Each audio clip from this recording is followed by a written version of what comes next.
وہ چلتا ہے اور ہمارے اندر جو زرخیزی ہے، جو خوبصورتی ہے، اس کو باہر لاتا ہے. کیا بٹائی کا بھی ظاہر ہے کہ وہاں پہ بھی بہت زبردست ایکسپیرینس تھا، اور وہاں پہ میرے لیے ایک حیرت منتظر تھی کہ وہاں پہ جو بٹائی کا جو مزار تھا اندر، اس کے انچارج جو تھے، جو صاحب تھے غلام حسین یا کیا نام تھا ان کا، وہ گونگے، پیدائشی گونگے تھے.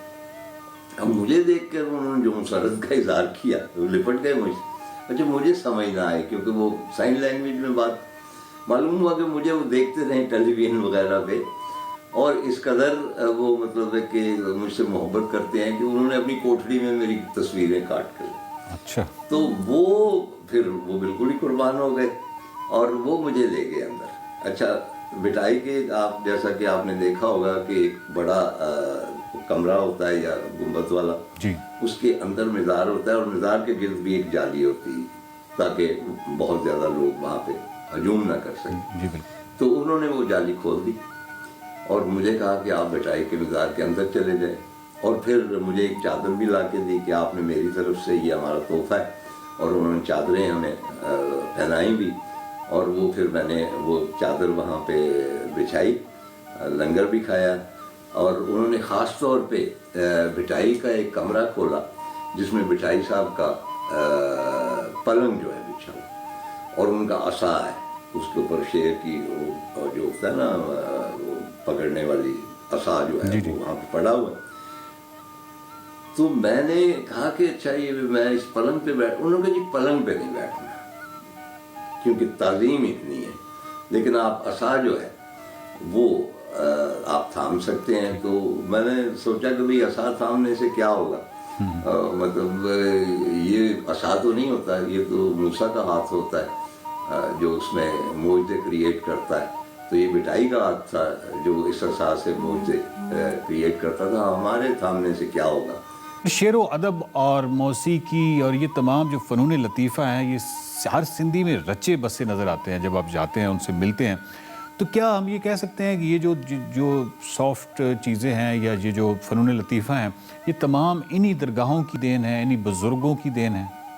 وقار ایک جو بہت کم لوگ اس طرف دھیان کرتے ہیں کہ بیشتر ہمارے صوفیہ کرام جو تھے جی وہ موسیقی کے آشنا تھے، جی. اور اس میں کوئی تخصیص نہیں ہے. مثلا بابا بلے شاہ کے مزار پہ آپ جائیں، وہاں پہ ان کی وہ ستار پڑی ہوئی جو وہ بجاتے تھے. جی.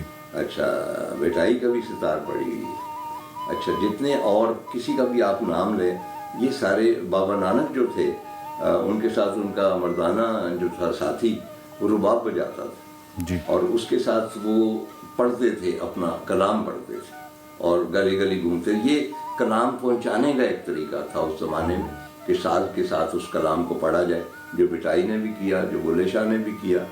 اور مردانہ کے رباب کے بارے میں تو گرو نانک کہتے تھے کہ جب یہ رباب کے تار چھیڑتا ہے تو تب مجھ پہ سب کچھ نازل ہوتا ہے. چنانچہ بٹائی کا مزار بھی جو تھا ایک بہت بڑا ایکسپیرینس تھا. اور مجھے یہ ہوتا ہے جی کہ شاید مطلب کہ ہمارے ہاں کیوں نہیں اس طرح کے بزرگوں کے مزاروں پہ ان کی جو نوادرات ہیں ان کی نمائش ہوتی. بس میں گیا ہوں سلطان باہو پہ بھی گیا ہوں، کھڑی شریف بھی گیا ہوں، میاں محمد بخش صاحب کو مطلب ان کا میں مریدوں میں سے ہوں. وارث شاہ کے بھی گیا ہوں، اور بھی جتنے بھی شاہ حسین کے تو حاضری ہم دیتے ہی. لیکن وہاں پہ جو کریٹیو یا انٹلیکچوئل کوئی آپ کو مواد نہیں ملتا. یعنی صرف مزار ہوتے ہیں، ان کے ساتھ وہ جو ہستی وہاں پہ مدفون ہے، اس ہستی سے متعلق اشیاء یا ان کا کلام یا ان کے بارے میں کوئی معلومات آپ کو حاصل نہیں ہوتی. میرے سندھ میں جہاں بھی آپ جاتے ہیں تو مثلا شاہ بٹائی کے آپ جائیں تو یہ چیزیں پڑی ہوئی ہیں، اور آپ پورا وہاں پہ لوگ آتے ہیں باقاعدہ، اور وہاں پہ موسیقی کی محفلیں ہوتی ہیں اور بٹائی کا کلام جو پڑھا جاتا ہے. شاہ جو رسالو آپ جانتے ہیں. تو ایک آخری بات، اب میں آپ کو پتہ ہے باتیں کرنا میں کچھ زیادہ ہی باتیں کرتا ہوں، کہ جو میں متاثر ہوا ایک چیز سے، میں نے تھوڑا بہت پڑھا ہے شاہ جو رسالو، شیخ ایاس نے بہت اچھے ترجمے کیے ہیں، ہم نے احمد سلیم کے بھی ہیں، تو ان میں مثلا بلے شاہ نے بھی بہت ساری کافیاں مختلف راگوں پہ بیس کر کے لکھی. میوزک کو بہت جانتے ہوں گے نا، بٹائی بہت ہی زیادہ میوزک کے وہ ایک مطلب کہ آپ کہہ لیجیے کہ کمپوزر تھے، اور صرف کمپوزر نہیں تھے، انہوں نے نئی طرزیں جو کہتے ہیں نا طرز فغاں ایجاد، تو وہ طرزیں انہوں نے ایجاد کی. مختلف راگ جو ہیں بٹائی کے ایجاد کرتا ہے. ان میں سے ایک جس نے مجھے حیرت زدہ کیا وہ ایک سونی راگ. اٹس امیزنگ کہ سونی کا مزار جو ہے شہزاد پور میں، حالانکہ جو داستان ہے وہ تو چناب میں اس کا کہا جاتا ہے نا کہ وہ دفن ہے اس کے پانیوں میں. جیسے شوکت علی نے ایک مرتبہ کہا تھا کہ طاہر صاحب آپ کو پتہ ہے کہ چناب جہاں جہاں سے گزرتا ہے وہاں وہاں سونی کی قبر ہے.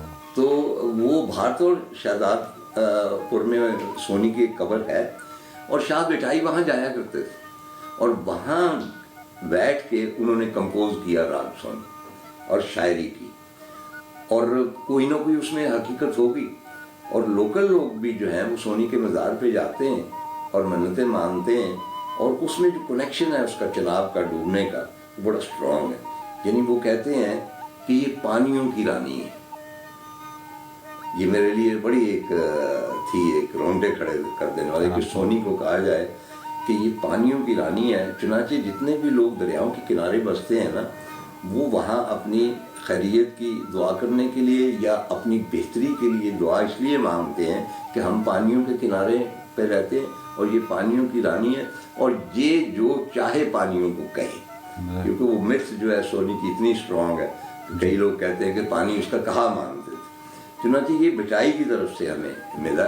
کسی بھی اور سرزمین نے انٹلیکچولی یعنی ویسے ویژولی تو اثر کرتی ہے، لیکن انٹلیکچولی میرے دل پہ اتنا گہرا اثر نہیں چھوڑا جتنا سندھ نے چھوڑا. ہم نے تھار میں یا مختلف جگہوں پہ جہاں پہ بھی ماروی کا لفظ یا ماروی کا نام سنا تو ہم نے ان کے چہروں پہ بہت زیادہ عقیدتیں دیکھیں. ایک عقیدت سے جس طرح ایک چہرہ بھر جاتا ہے، تو ماروی کا ذکر جو ہے وہ بیٹی کے طور پہ کرتے ہیں.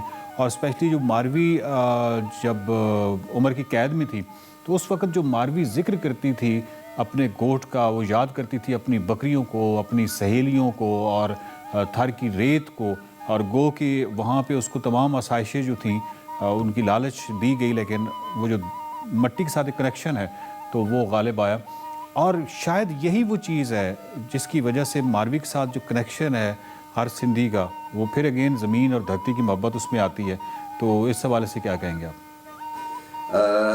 اب اگین وہی ڈفرینس آتا ہے لارج ہارٹیڈنس کا، اور اپنے کلچر کو اور اپنی جو ہے آپ کا بیک گراؤنڈ جو ہے اس کو اون کرنا، اور اپنی زبان کے ساتھ جو عشق کرنا ہے، یہ ساری جڑی ہوئی ہیں آپس میں چیزیں.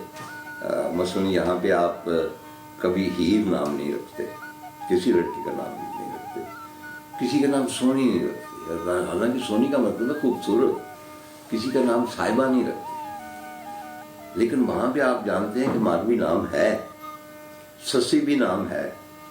تو یہ وہی ڈفرینس ہے. طاہر صاحب، اور سندھ بہتر رہا میں ہمیں مختلف صوفیاء کا جو کلام ہے اس کے مختلف ریفرنسز ملتے ہیں، اور بڑی خوبصورتی سے آپ نے ان کو کوٹ کیا. میں چاہوں گا کہ اگر آپ کو تھوڑا سا سنا دیں.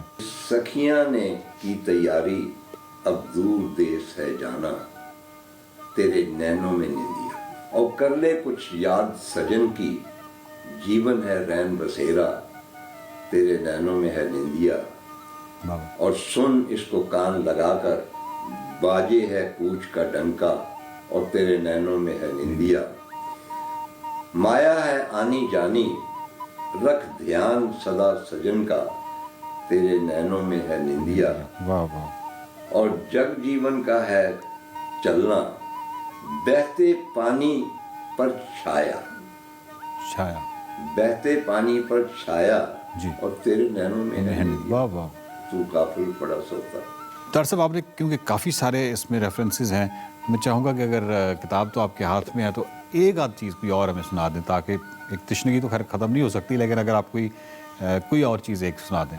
ہوئے زیبا دکھا گیا کوئی، مست و بے خود بنا گیا کوئی، اور کل سرے شام چاندنی کی طرح،